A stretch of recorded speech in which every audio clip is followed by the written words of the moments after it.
Fake news.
మరి చట్టం ఎందుకు తీసుకొచ్చిందంటే ఇందులో అనేక రకాల మరమ్మతులు దాగుండే మిత్రులారా, ఇవన్నీ కూడా గమనించాలి.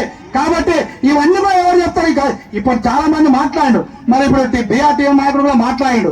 ఇవన్నీ కూడా ప్రజలకు చైతన్యం చేస్తూ, ప్రజలు ఓట్లు వేసినా ఓట్లు వేయకపోయినా ప్రజల పక్షాన నిలబడి నిరంతరం మరి మానవ జన్మ పుట్టినప్పటి నుంచి ఈ దేశంలో 100 సంవత్సరాల క్రితం నుండి ఈ యొక్క కమ్యూనిస్టు పార్టీలు పుట్టినప్పటి నుంచి, ఈ యొక్క కార్మిక సంఘాలు పుట్టినప్పటి నుంచి మళ్ళీ ప్రజల వెంట కార్మికుల వెంట పోరాడుతూ ఉన్నాయి కదా.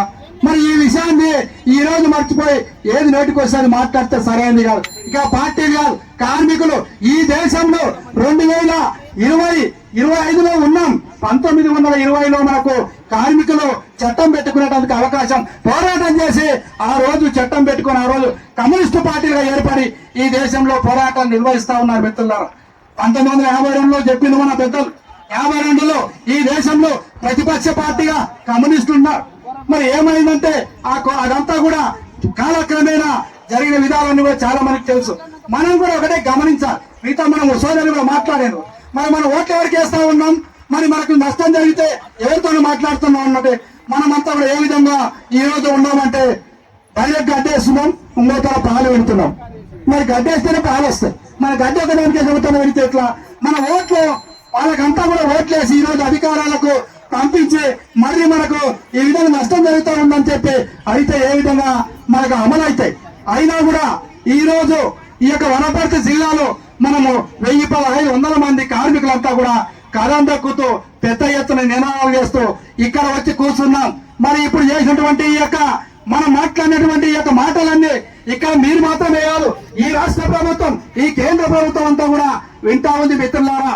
ఇదంతా కూడా సోషల్ మీడియా ద్వారా లేకపోతే వాళ్ళకున్న ఇంటెలిజెన్స్ రిపోర్ట్ ద్వారా అంతా కూడా వింటా ఉంది. కాబట్టి ఈ విధంగా కార్మికులంతా కూడా చేస్తున్న పోరాటాల్లో అందరం కూడా స్వచ్ఛందంగా పాల్గొంటే మనకున్న హక్కులు కానీ మన చట్టాలన్నీ కూడా ఎప్పుడైనా కానీ మనం సాధించుకోవడానికి అవకాశం ఉంటది.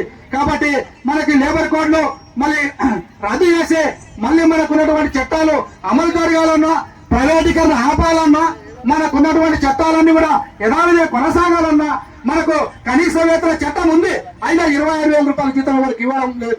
మనకు అనేక రకాలుగా సుప్రీంకోర్టు తీర్పు ఉన్నప్పటికీ కూడా కనీస వేతన చట్ట ప్రకారం 26,000 ఇవ్వాలి. ఒక సంస్థలో ఒక కార్మికుడు 280 రోజులు పనిచేస్తే పర్మనెంట్ చేయాలి. ఇట్లాంటి అనేక రకాల చట్టాలు ఉన్నాయి. ఈ చట్టాలన్నీ కూడా ఎన్ని పోరాటాలు చేసినా ఇప్పటిదాకా అమలవుతలేవు. దీనికంతా కూడా ఒకటే శరణ్యం, కార్మికుల పోరాటమే.